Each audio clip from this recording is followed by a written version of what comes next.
সুপ্রিয় শিক্ষার্থী, আরেকবার স্বাগত জানাচ্ছি আমার অনার্স সেকেন্ড ইয়ারের ক্লাসে ক্যালকুলাস 2 তে। আশা করি তোমরা সকলে ভালো আছো।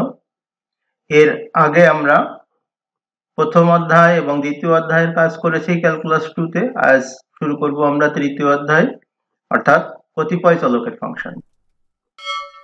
আমি তোমাদের সাথে আছি নিহাররঞ্জন বক্সী, সহকারী অধ্যাপক গণিত, কুষ্টিয়া সরকারি কলেজ, কুষ্টিয়া। আশা করি তোমরা ঘরে আছো, নিরাপদে আছো এবং নিয়মিত পড়াশোনা করছো। তাহলে চলো শুরু করা যাক আমাদের আজকের ক্লাসটি। তার আগে বলে নিই, ইউটিউবের আমার চ্যানেলটি বক্সী স্যার, এখানে তোমরা সাবস্ক্রাইব করে রাখবে। আর যারা সাবস্ক্রাইব করেছো আগে থেকে তাদের তো অসংখ্য ধন্যবাদ আগে থেকেই। পরবর্তীতে এই ভিডিওগুলো তোমরা দেখতে পাবে ইউটিউব থেকে। তাহলে চলো শুরু করা যাক আমাদের আজকের ক্লাসটি।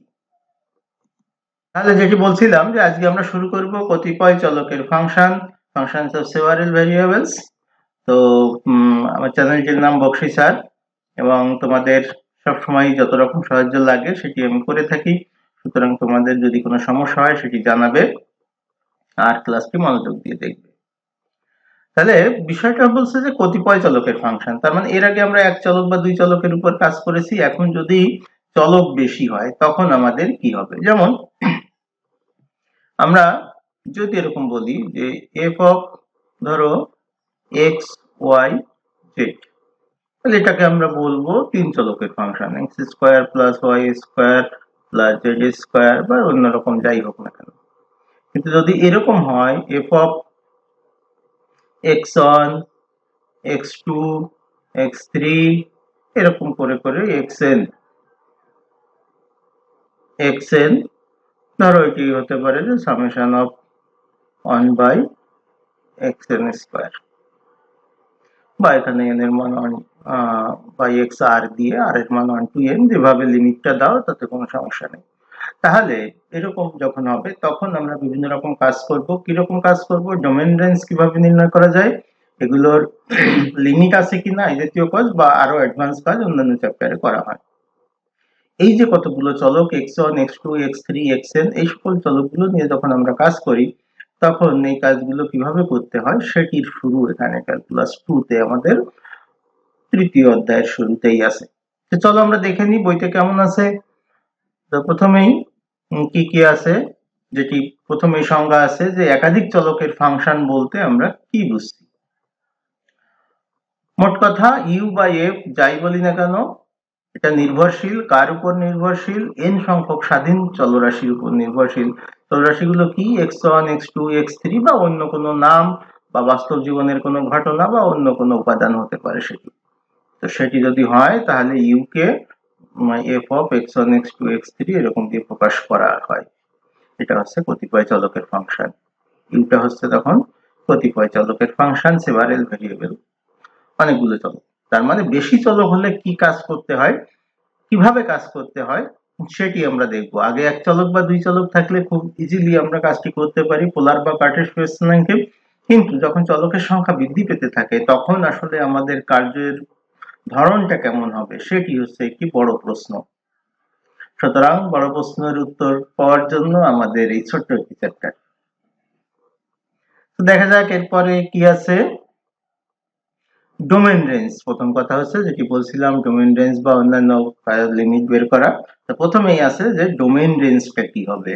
যেমন এরকম একটি ফাংশন আছে, তাহলে এখানে চলক আছে তিনটি এক্স ওয়াই জেড। সুতরাং এই যে তিনটি চলক আছে এদের ডোমেইন নির্ণয় করে যে ইন্টারসেকশন করলে যেটা পাওয়া যায় সেটা হচ্ছে ইউ এর ডোমেইন।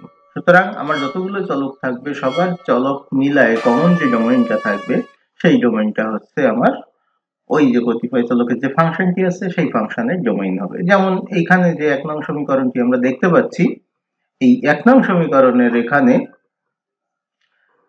তিনটি চলক আছে এবং এখানে আমরা জানি যে নিচে এক্স ওয়াই জেড তিনটি জিরো হতে পারে না। তিনটি জিরো হলে এটি অসংজ্ঞায়িত হয়ে যায়। ফলে অসংজ্ঞায়িত যেহেতু হয়ে যায় সে কারণে আমাদের যে কাজটি হবে সেটি হচ্ছে যে এটি 000 মানটি হবে না, এ বাদে ত্রিমাত্রিক জগতের সকল মান হবে। অর্থাৎ তিনটা মান থাকে R3 যেটাকে বলছি আমরা R3 ত্রিমাত্রিক জগৎ, এই ত্রিমাত্রিক জগতের শুধু 0 0 0 যে মানটি আছে এটি বাদে সকল মান, এটি হচ্ছে ডোমেইন। ঠিক একইভাবে রেঞ্জটি এখানে যেহেতু বর্গ আছে, স্কয়ার আছে, সুতরাং এটার মান কখনো নেগেটিভ হতে পারবে না, ইউ এর মান কখনো নেগেটিভ হতে পারবে না। এক্স এর মান ধনাত্মক বা ঋণাত্মক যাই হোক না কেন, ইউ এর মান সবসময় ধনাত্মক হবে, সুতরাং এর রেঞ্জটি হবে 0 টু ইনফিনিটি। তোমরা অনেকে ইনফিনিটিভ বলো, এটা ইনফিনিটিভ না, ইনফিনিটি, সুতরাং এটি খেয়াল করবা। এরপরে আছে দুই চলক বিশিষ্ট ফাংশনের গ্রাফ। গ্রাফটি আমি কি করে আঁকবো? তো গ্রাফ আঁকা অন্যান্য ফাংশনের মতো একই রকম, সুতরাং একটা তল হবে, এটি বলছে এফ এর গ্রাফ ত্রিমাত্রিক জগতের একটি তল হবে শূন্যে। আমরা মহাশূন্যে যেমন থাকি, ভাসমান অবস্থায় যখন থাকি, তখন এখানে একটি তলের সমীকরণ যদি দ্বিমাত্রিক হয়, যদি এফ অফ এক্স ওয়াই হয়, দুই মাত্রা হলে তখন একটি তল হয়। যেমন একটা যদি কাপড় হয় বা একটা কোনো কাঠ হয় বা অন্য জিনিস হয়, সারফেস যেটা, সেটা এফ অফ এক্স ওয়াই। কিন্তু যদি ত্রিমাত্রিক হয় বা চার মাত্রা হয়, তখন আসলে এটি বের করা কষ্টকর। সেই ক্ষেত্রে আমাদের বিশেষ ধরনের সফটওয়্যার ব্যবহার করতে হয়। আমরা গণিতে যেটি ব্যবহার করি, ম্যাথমেটিকা, এছাড়াও আরো একটি খুব ভারী সফটওয়্যার আছে এবং সেটি অনেক ভালো সফটওয়্যার। তো আমাদের যন্ত্রের সীমাবদ্ধতার কারণে বা আমাদের সিলেবাসের কারণে সেটি ব্যবহার করি না। ম্যাটল্যাব, ম্যাটল্যাব হচ্ছে ম্যাট্রিক্স ল্যাবরেটরি, তো সেটা সব ধরনের কাজ করতে পারে। ম্যাট্রিক্স মানে বিষয়টি এরকম না যে ম্যাট্রিক্স ছোটবেলায় দুই চারটা অঙ্ক করেছে, এরকম না, সব ধরনের স্ট্রাকচার, সজ্জা সবকিছুই ম্যাট্রিক্স। সুতরাং প্রায় সব জিনিসই ম্যাট্রিক্সের আওতায় পড়ে যায়। তো এখানে কয়েকটি উদাহরণ দেওয়া আছে যে কেমন হবে। প্রথমে একটা দেওয়া আছে sine z equal to sine X Y.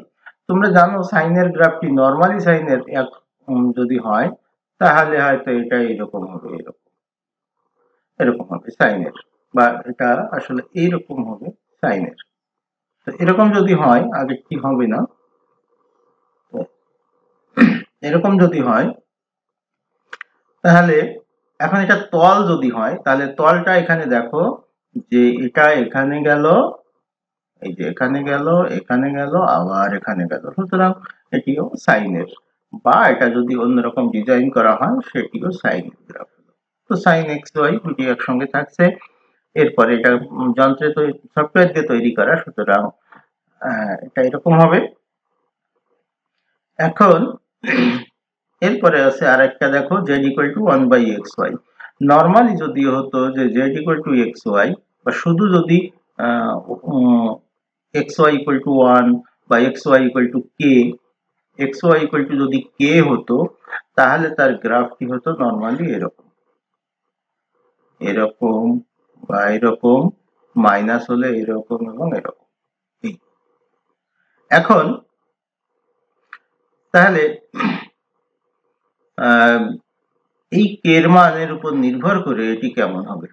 এখন z equal two 1/xy, z মানে যদি আমরা উচ্চতা বিবেচনা করি 1/xy, এটা তার বিপরীত হয়।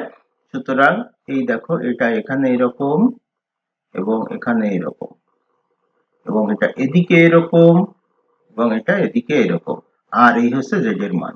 এখান থেকে এই নিচ পর্যন্ত হচ্ছে z এর মান, এই নিচ পর্যন্ত হচ্ছে z এর মান, হাইটটা।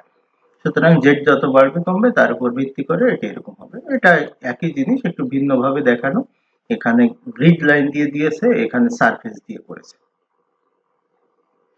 এবার চলে আসবো আরেকটি গ্রাফ, আমরা একটু দেখি গ্রাফগুলো আসলে বুঝে রাখতে হয় যে কিভাবে কাজে লাগে। z equal to 4 minus X square minus Y square, এই যে জিনিসটা 4 minus X square minus Y square, আগে আমরা এটা দেখি জিনিসটা কি। এটা যদি 0 ধরি, তাহলে X square plus Y square equal to 4। তার মানে এটি একটি বৃত্তের সমীকরণ। এই যে বৃত্তটা, এর এখানে বৃত্তের সমীকরণ। এখন z এর মান, হাইট যত বাড়বে, ওই ধরো নিচের দিকে, এই সোজা নিচের দিকে ওখানে 0 বিন্দু। এখন এটা হচ্ছে z এর মান, z এর মান যত বাড়ছে, তার মানে xy যখনই বাড়ছে, তখন জেড এর মান কমে যাচ্ছে। এটা ধরে বৃত্ত ধরে এক্স ওয়াই যত বাড়ছে জেড এর মান তত কমে যাচ্ছে, বা এক্স ওয়াই যত কমে যাচ্ছে জেড এর মান তত বেড়ে যাচ্ছে। যত উপরে রেখা যাচ্ছে এক্স ওয়াই তত কমে যাচ্ছে, অর্থাৎ এটা কাছাকাছি এসে যাচ্ছে। তাই এরকম। যদি উল্টাটা হতো, এখানে যদি প্লাস হতো, জাস্ট এই জিনিসটাই এরকম হতো, এরকম এরকম। তাহলে দেখো এটা বুঝতে কত সুবিধা। এরপরে 4 নম্বরে আরো একটা করেছে একই রকম। এটা দেখো, এখানেও X square plus Y square, এটাকে আমরা যদি এভাবে লিখি X square plus Y square equal to 1/z, এটাও বলতে পারি, দুই ভাবেই দেওয়া যায়। তাহলে এখান থেকে আমরা দেখছি, বা এটা থেকেও আমরা বুঝতে পারি, এক্স এবং ওয়াই এর মান যত বাড়বে জেড এর মান তত কমবে। তার মানে জেড এর মান কমা মানে নিচের দিকে যাওয়া, আর জেড এর মান বাড়া মানে উপরের দিকে যাওয়া। সুতরাং এখানে দেখো জেড এর মান যত বাড়বে তত, এখানে যদি ব্যাসার্ধ বিবেচনা করি, ব্যাসার্ধটা কমতে থাকবে। 1/z নিচে বাড়লে লবে যদি বাড়ে তাহলে কি হবে, রেজাল্ট কমে যায়। সুতরাং বৃত্তের ব্যাসার্ধ কমে যাবে। সুতরাং নিচের যে বৃত্ত হবে উপরের বৃত্তটা আস্তে আস্তে ছোট হতে থাকবে। এইভাবে এই গ্রাফগুলো আসলে বুঝতে হয়, এগুলো পরীক্ষায় আসে না, কিন্তু এগুলো চমৎকার জিনিস, এই জন্য এটি আসলে একটু দেখালাম। এখানে দেখো, এখানে একটা হাইপারবোলা আছে আসলে। তো এটা হাইপারবোলার মান, হাইপারবোলা তোমাদের নিশ্চয়ই নরমাল হাইপারবোলা যেটি ছিল সেটি ছিল এরকম, আশা করি তোমরা বুঝতে পেরেছো। এটা X square minus Y square বা X square by A square Y square by B square equal to 1 এরকম ছিল। তো সেটার সাথে মিল রেখে এটা তৈরি হয়েছে। তো এরকম বিভিন্ন ফাংশন গুলো আছে। তো এগুলো নিয়ে আমরা আর কথা না বলি, আমরা এর পরের অংশে চলে যাই। ছবিগুলো তোমরা একটু দেখে নিও, অথবা যদি তোমরা ম্যাথমেটিক্স থাকে তোমাদের ল্যাপটপে বা কম্পিউটারে, তাহলে এগুলো একটু আঁকার চেষ্টা করো। আমরা যখন প্র্যাকটিক্যাল করাবো তখন এগুলো করে দেখাবো। এখন লিমিট, সীমা। তো লিমিটের সংজ্ঞা এরকম ছিল যে এক্স এর মান যদি একটা নির্দিষ্ট রাশি এর দিকে যায়, তাহলে ওয়াই এর মান যদি আরেকটা রাশি এল এর দিকে যায়, তাহলে এল কে বলা হয় এই ওয়াই এর লিমিট। বা এরকম এফ অফ এক্স মাইনাস এ এর x minus L less than equal delta, এই টাইপের মান হয়। যখন কখন হবে এটা, যখন x minus A less than, এটা ডেল্টা দেয় বইতে, আর এটা এপসিলন দিতে পারো, সমস্যা নেই। প্রতীকগুলো আসলে তুমি কিভাবে ডিফাইন করবা তার উপর নির্ভর করে বইতে যেভাবে থাকে সেটা। ঠিক একইভাবে চলকের সংখ্যা যখন বেড়ে যাবে, ধরো দুইটা চলক যদি হয় এক্স আর ওয়াই, এক্স এর লিমিট হচ্ছে এ এবং ওয়াই এর লিমিট হচ্ছে বি, তখন আসলে হবে এরকম যে X minus A less than delta, Y minus B less than delta. এই দুইটার ক্ষেত্রে X Y minus A B less than delta. আসলে এই দুইটাকে একত্রে করে আমরা এভাবে লিখি একই কথা। তাহলে F of X Y minus L less than epsilon হবে। যদি হয়, এপসিলন মানে কোনো ক্ষুদ্র রাশি, এই এপসিলন হোক ডেল্টা হোক এদের কোনো মান নেই, এরা এত ছোট যে নেগলিজিবল, খুব কাছাকাছি। লিমিট মানে কাছাকাছি, একেবারে টু দা পয়েন্টে না হলেও সমস্যা নেই, বাট এত কাছে যে, এত কাছে যে ওটা আসলে ওর সাথে মিশে গেছেই বলা যায়। তো যদি হয় তখন এখানে এফ অফ এক্স ওয়াই এর লিমিটকে এল দ্বারা প্রকাশ করা হয়। এল কে এ বি বিন্দুতে, বিন্দুটা খেয়াল রাখতে হবে, এ বি বিন্দুতে লিমিট বলা হবে। কার লিমিট বলা হবে? এফ এর লিমিট বলা হবে। তো এটা ছিল এখানকার কথা। এরপরে আছে আরেকটা আছে লিমিট, এখানে বিভিন্ন ভাবে এরা ব্যাখ্যা করেছে একই কথা, যুগপৎ লিমিট, একই সাথে লিমিট। যদি এরকম দুইটা থাকে তখন এক্স এবং ওয়াই কে একসাথে এরকম থাকলে যুগপৎ লিমিট বলা হয়। আরেকটা কথা হচ্ছে পুনরাবৃত্ত লিমিট। পুনরাবৃত্ত লিমিট মানে আগে x এর মানকে ফলো করে তারপরে যদি y এর মান ব্যবহার করি, এবং অন্যবার y এর মানকে ফলো করে তারপরে যদি x এর মান ব্যবহার করি, যেভাবেই করি না কেন, যাকেই সামনে পিছনে আনি না কেন, যদি মান একই হয় তাহলে এটা ইটারেটেড লিমিট বলা হয়। এটা ইটারেটেড লিমিট বলা হয়। এই যে x এর মান আগে y এর মান পরে, এখানে y এর মান আগে x এর মান পরে, এরা প্রত্যেকে পুনরাবৃত্ত লিমিট বলা হয়। যদি এরা সমান হয় তাহলে পুনরাবৃত্ত লিমিট বিদ্যমান, আর যদি সমান না হয় তাহলে পুনরাবৃত্ত লিমিট বিদ্যমান নয়। তো এটা হলো এখানকার কথা। এখানে কিছু নির্দেশিকা দিয়ে দিয়েছে, এটা বিদ্যমান নয়, যেটা বলেছি ওটা লাগছে না, একই কথা। এবার চলে আসো ফাংশনের লিমিটের ধর্ম। তো এখানে ধর্ম বলতে আসলে কয়েকটি মাত্র জিনিস, সেটা সোজা কথা। সাধারণ লিমিট যে সকল ধর্ম মেনে চলে, এটাও মোটামুটি সেটা মেনে চলে। যেমন এখানে যদি হয় যোগ, লিমিট যোগের ভিতর আলাদা করে দিয়ে দেওয়া যায়, এই যোগের দুই পাশে লিমিটকে আলাদা করে দেওয়া যায়। এক চলকের ক্ষেত্রেও যায়, দুই চলকের ক্ষেত্রেও যায়, তিন চলকের ক্ষেত্রেও যায়। এবার বিয়োগের জন্য লিমিটকে আমি আলাদা করে সেপারেট করে দিয়ে দিতে পারি। প্রত্যেকটা ফাংশন, একাধিক ফাংশন থাকলে সেপারেট করে দিতে পারি। গুণের জন্য আমরা লিমিটটাকে আলাদা করে দিতে পারি। এবার ভাগের জন্য তার মানে যোগ, বিয়োগ, গুণ, ভাগ প্রত্যেকটির ক্ষেত্রে লিমিটকে আমরা আলাদা করে দিতে পারি। এটা আমাদের জন্য কোনো সমস্যা না। এরপরে এই যে লিমিটটা নির্ণয় করব কি করে, তো লিমিট নির্ণয় করার পদ্ধতি হচ্ছে, মনে করো যে এখানে একটি গ্রাফ আছে এখন, বা এখানে কোনো একটা ত্রিমাত্রিক বস্তু আছে বা অন্য কোনো জিনিস আছে, যাই থাকুক না কেন, আমি এই বিন্দুতে লিমিট নির্ণয় করতে চাই। এই বিন্দুটা হচ্ছে আমার এ বি বিন্দু। তাহলে আমি ধরো এখান থেকে একটা রেখা টানবো, আমি অন্য জায়গা থেকে একটা রেখা টানবো, আরো এক জায়গা থেকে একটা রেখা টানবো, বিভিন্ন জায়গা থেকে বা বিভিন্ন কোণে এখান থেকে রেখা টানবো। রেখা যদি আমি টানি তাহলে সকল রেখার জন্য যদি এ বি বিন্দুতে ওই ফাংশনের মান একই হয় তাহলে আমরা বলবো লিমিট বিদ্যমান আছে।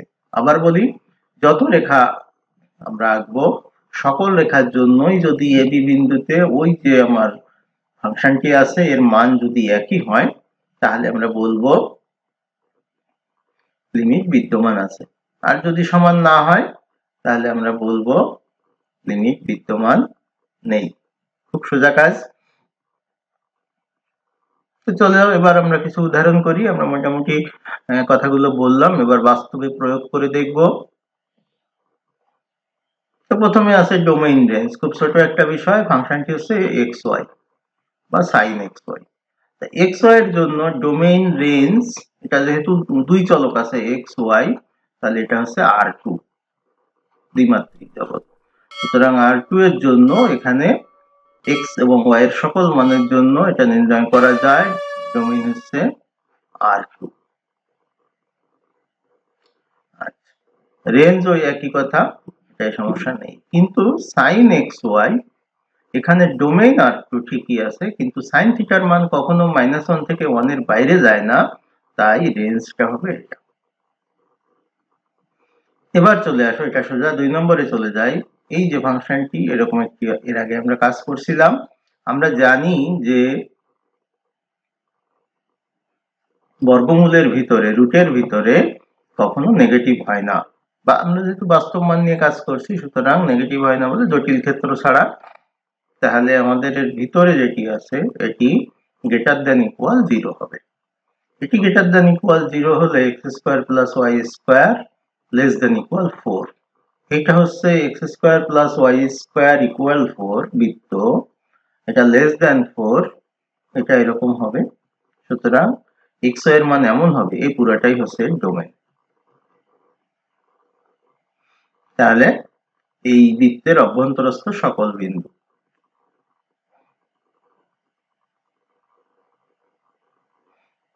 রেঞ্জের মান বা ফাংশনের মান y এর মান, এটা দেখো যেহেতু এখানে মানটা কত,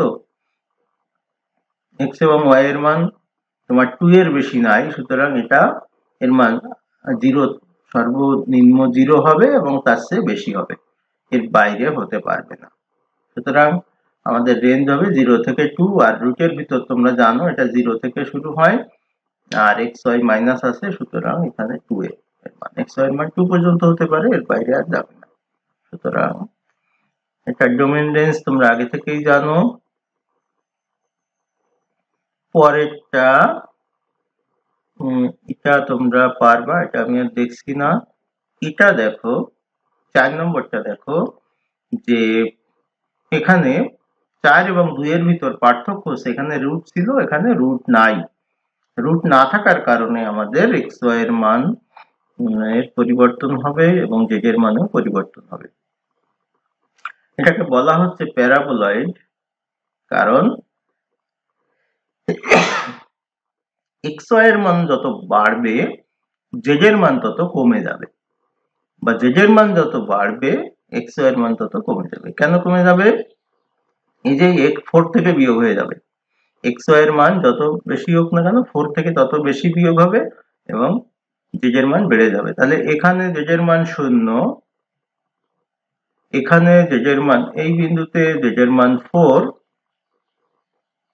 তাহলে z এর মান যত বাড়ছে, xy যদি 0 হয়, x এবং y এর মান যদি 0 হয়, তখন z এর মান 4, তাহলে এই 0 0 বিন্দুতে এটা হচ্ছে 4 এটা। আর xy যদি অন্য কোনো মান হয়, ধরো এখানে যদি হয়, তখন z এর মান এইটুকু, আর যদি এখানে হয় z এর মান এইটুকু, আর এখানে যদি হয় z এর মান এইটুকু, অন্যান্য জায়গায় z এর মান কমতে থাকবে। এরকম হবে। আমরা যদি একটু ডিজাইন করে আঁকি তাহলে এটা এরকম দেখাবে, প্যারাবোলয়েড। প্যারাবোলার মতো দেখতে, বাট ত্রিমাত্রিক বলে এটার নাম হচ্ছে প্যারাবোলয়েড। এটাও একই রকম, জাস্ট এখানে রুট আছে আরেকটা, আর বিয়োগ কিছু নাই। এটা সমবৃত্তীয় কোণক, সমবৃত্তীয় কোণক, এটা একই রকম, সুতরাং আর এটা নিয়ে আমরা কথা বলছি না। এরপরে 6 নম্বরে এগুলোর কিছু নাই, এগুলো তোমরা পারবা, 6 নম্বরের আমি দেখাচ্ছি না। 6 বা 6 এর একই রকম। 7 চলে যাই, লেভেল সারফেস। তো লেভেল সারফেসটা x square plus y square minus z square স্তর পৃষ্ঠের অন্তর, এই যে ফাংশনটি লেভেল সারফেস বের করতে হবে, বা স্তর পৃষ্ঠ, এটা অ্যাফিলিয়েটেড কলেজ ঢাকার 7 কলেজে এটা 17 সালে পড়েছিল। এখন z এর মান দেখো, আমার বিয়োগ আছে, x square plus y square থেকে z এর মান বিয়োগ করলে k হয়। এখন যদি x স্কয়ার এবং y স্কয়ার এর মান z স্কয়ার এর থেকে বড় হয়, তাহলে k এর মান পজিটিভ হবে, অর্থাৎ এটা এবং এটা পজিটিভ হবে যদি এই পাশটা বড় হয়, আর যদি z স্কয়ার বড় হয় তাহলে নেগেটিভ হবে। তার মানে আমার k এর মান যদি 0 ধরি, তাহলে x square plus y square equal to z square, এই যে সমীকরণটা, এটা দুই রকম হবে, গ্রেটার দ্যানের জন্য এক পার্ট, লেস দ্যানের জন্য এক পার্ট, সুতরাং এটি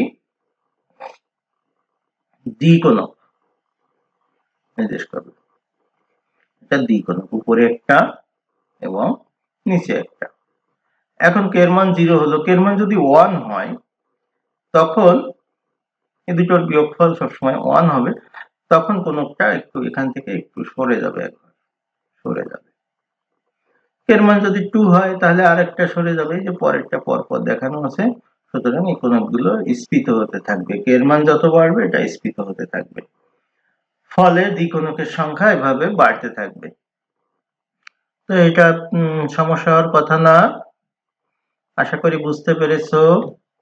এরপরে উদাহরণ 8 আছে, এগুলো লিমিটের সাহায্যে প্রকাশ করতে হবে, নরমালি করলে কিন্তু হবে না, এটা খেয়াল রাখবা, লিমিটের সাহায্যে প্রকাশ করতে হবে।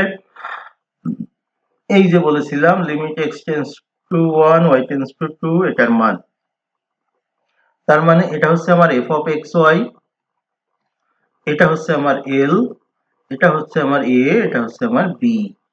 তাহলে আমাদের যেটা কাজটি করতে হবে সেটা হলো, আমাদের সংজ্ঞা ছিল সেটি এবার বলে নিই, X minus A less than delta, Y minus B modulus less than delta হলে F of X Y minus L less than epsilon. যদি প্রমাণ করতে পারি, এটা যদি আমরা প্রমাণ করতে পারি, এপসিলন মানে 2 ডেল্টা 3 ডেল্টা ডেল্টা স্কয়ার বা শুধু ডেল্টা এরকম, তাহলে আমরা বলবো এল কে বলবো এর লিমিট। এই ক্ষেত্রে আমাদের যে কাজটি করতে হবে সেটি হচ্ছে আমাদের x মাইনাস 1 এর modulus less than delta, y minus 2 এর মডুলাস লেস দেন ডেল্টা। কোত্থেকে নিলাম? এই যে এখান থেকে নিলাম। আর f অফ এক্স ওয়াই, তার মানে 2x প্লাস 3y যেটি দেওয়া আছে মাইনাস এল, এল মানে 8 এর মডুলাস লেস দেন এপসিলন। কি করতে হবে এটি যদি তুমি আগে থেকে কনফার্ম হয়ে নাও তাহলে তোমার জন্য কাজটি সহজ হয়। তা না হলে ছোটখাটো জিনিস পরীক্ষার খাতায় উল্টাপাল্টা লেখো তোমরা, সেটা খেয়াল রাখতে হবে। সেটি এরা করেছে, দেখো এখানে x minus 1 less than delta এটা লিখেছে, এখন এটার মান বের করেছে, এটাকে একটু আলাদা করে নিয়েছে, এটির মান 1, এটির মান 3, 2 ডেল্টা 3 ডেল্টা, মোট হচ্ছে 5 ডেল্টা। এই 5 ডেল্টাকে আমরা এপসিলন বলে নিব, মানে ডেল্টার কোনো একটা ফাংশনকে আমরা এপসিলন বলবো। সুতরাং এপসিলন শুধু ডেল্টা হতে পারে, এটা ডেল্টা বাই 2 হতে পারে, এটা ডেল্টা স্কয়ার হতে পারে, এটা 5 ডেল্টা হতে পারে, বা অন্য কোনো মান হতে পারে, এরকম কিছু। ডেল্টা খুব ছোট, তার কিছু একটা ফাংশন, সুতরাং কোনো সমস্যা নেই, এটা আমাদের বলতে পারবো যে এটি ঠিক আছে।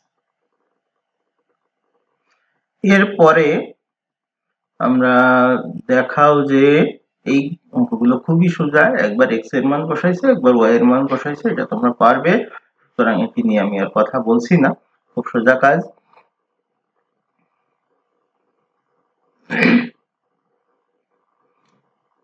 এখন এটাও একই জিনিস, 10 নম্বরটি বলছে যে এটা এই লিমিটের জন্য, পুনরাবৃত্ত লিমিটের জন্য মানটা একই থাকবে। তো প্রথমে এখানে এরকম করেছে, y এর মানটা আগে বসিয়েছে, তারপরে x এর মানটি বসিয়েছে, 1 হয়েছে। এবং এখানেও উল্টা করে বসিয়েছে, x এর মানটি আগে বসিয়েছে, তারপরে শেষে y এর মানটি বসিয়েছে, সেখানেও 1 হয়েছে। ফলে দুটোকে আমরা সমান দেখাতে পারি। এবার বলছে 0 0 বিন্দুতে এই ফাংশনটির পুনরাবৃত্ত লিমিট বা এই ফাংশনটির পুনরাবৃত্ত লিমিট আলোচনা করো। তাহলে উপরে যে অঙ্কগুলো করলাম কিন্তু একই অঙ্ক, আসলে শুধুমাত্র আলোচনা করতে বলেছে যে কেমন হচ্ছে। তো আমরা দেখছি যে এখানে পুনরাবৃত্ত প্রথমটির y এর মান আগে, x এর মান পরে, দ্বিতীয়টি x এর মান আগে, y এর মান পরে, এখানে মান এসেছে 1, এখানে মান এসেছে -1। যেহেতু দুটো সমান নয় তাহলে পুনরাবৃত্তির লিমিট এটা বা ইটারেটেড লিমিট এটি বিদ্যমান নেই, এটা বুঝতে পারছো তোমরা? এরপরে 2 নম্বরটা করেছে একই জিনিস, আর আমি এটা নিয়ে কথা বলছি না। এরপর চলে যাও উদাহরণ 12। 12তেও একই কথা, এটা সমান নয়। তো এটা বের করেছে, এটি 1, এটি ছোটখাটো কাজ। আর পুনরাবৃত্ত লিমিট x y উল্টা করে ঘুরাই লিখছে, সেখানে -1, তাহলে এরা সমান নয়।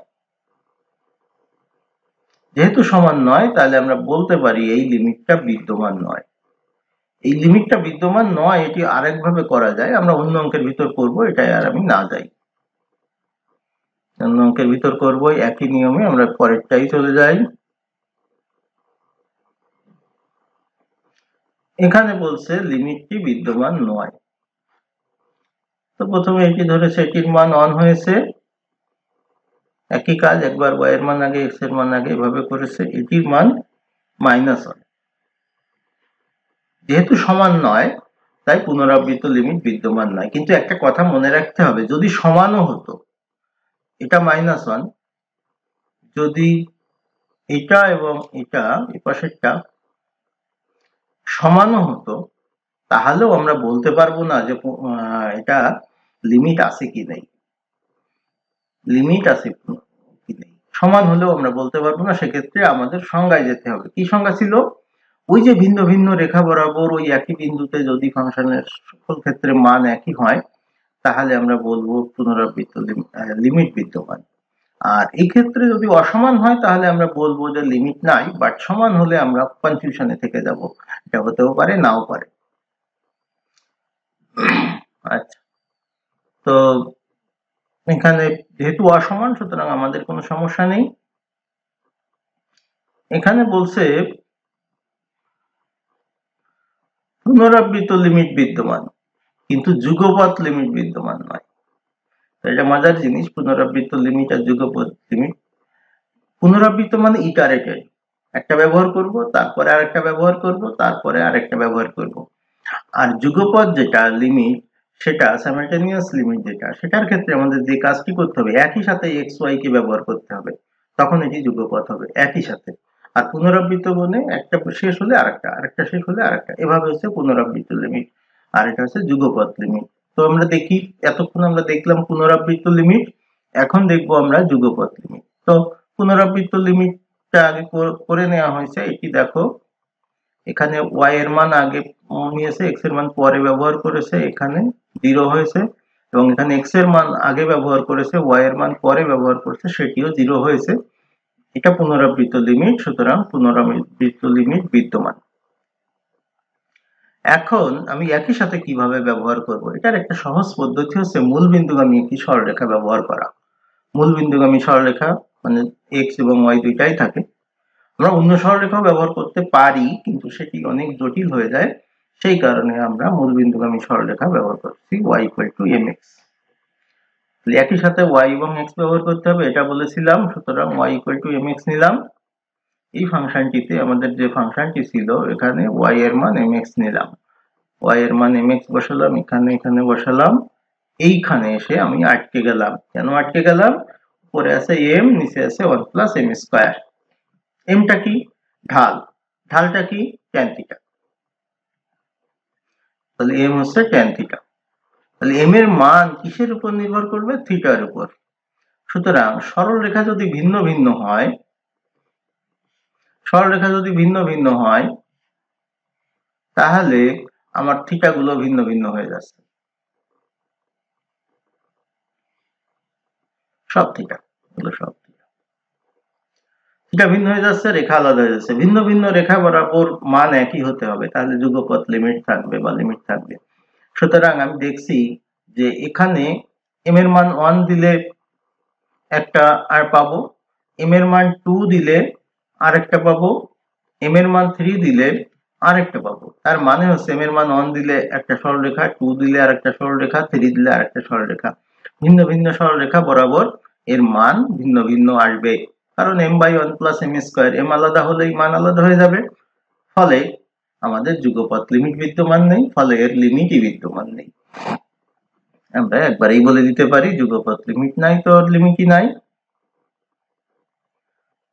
তো এখানে মানগুলো 15 নম্বরে আছে, মানগুলো নির্ণয় করতে বলেছে। 16 নম্বরে দেখি আমরা, 15 গুলো সোজা আছে, এগুলো আর দেখছি না। 16 নম্বরেও একই রকম, এগুলো সোজা চ্যাপ্টার। বলছে f(x, y) এত হয় y = mx সরলরেখা বরাবর, এটি বিদ্যমান, f(x, y) বিদ্যমান। x = y² বরাবর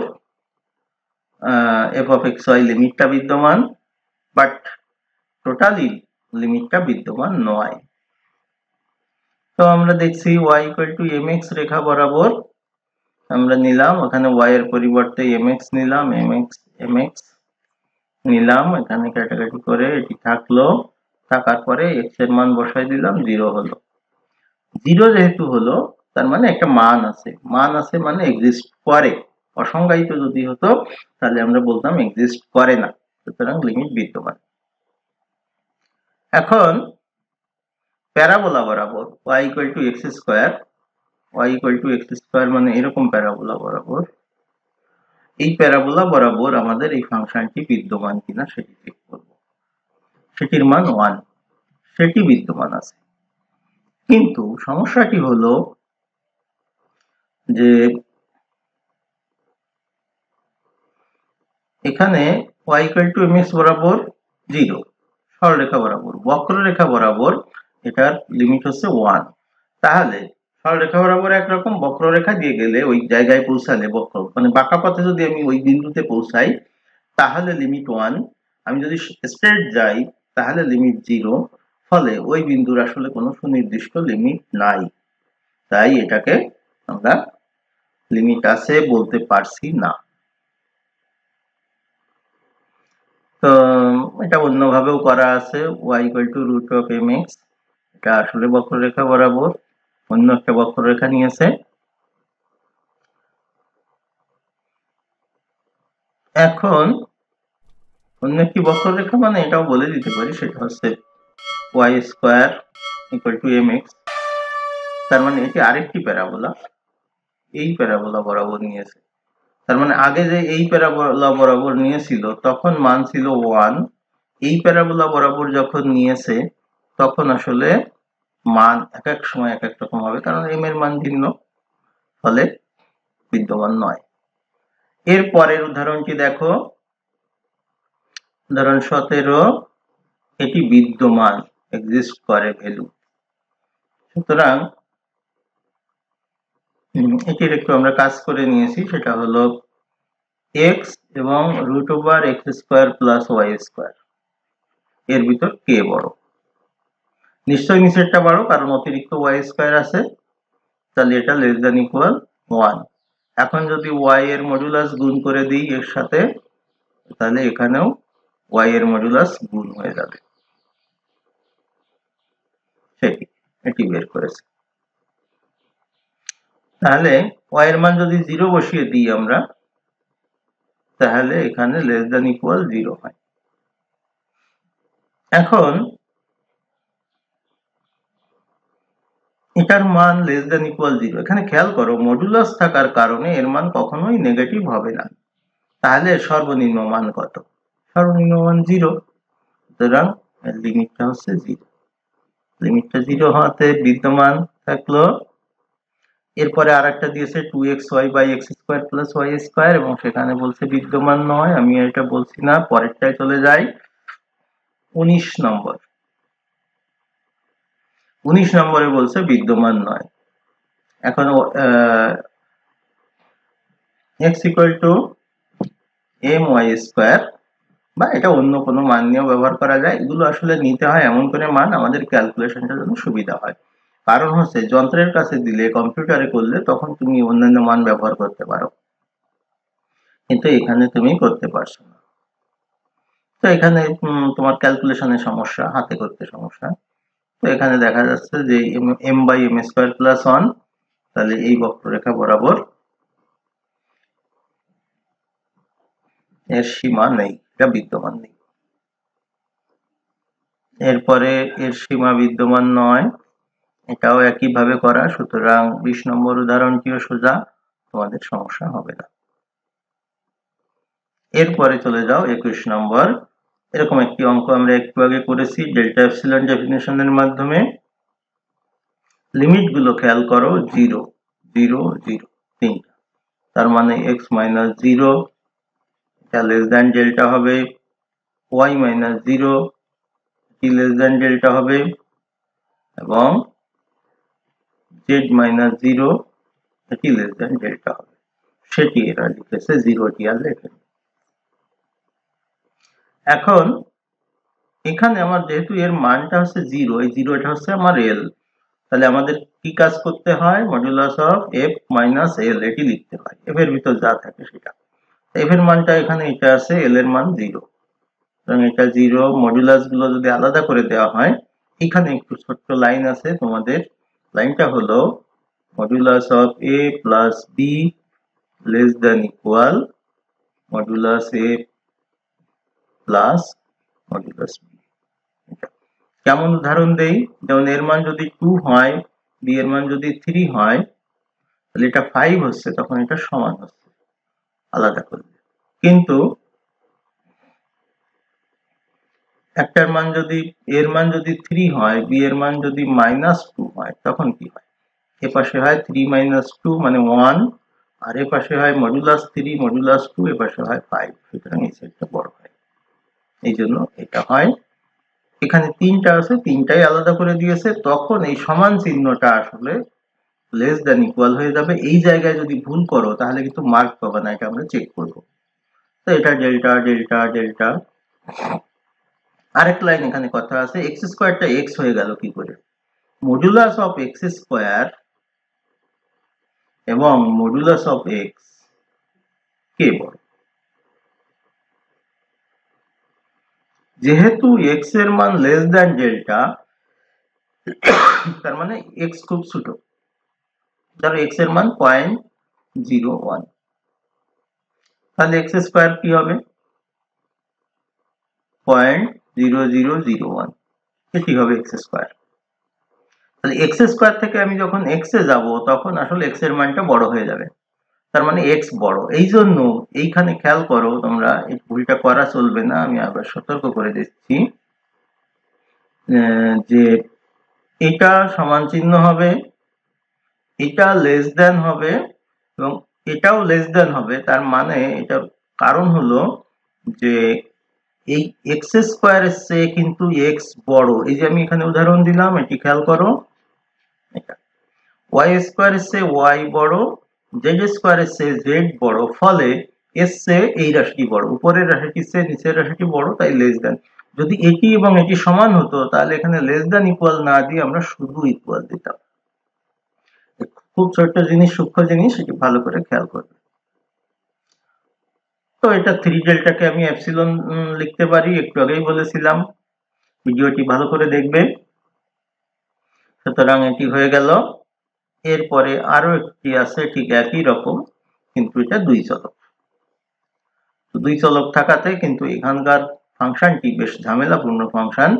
এটা অ্যাভয়েড করার জন্য আমরা পোলারে চলে গেছি, x = r cos θ, y = r sin θ।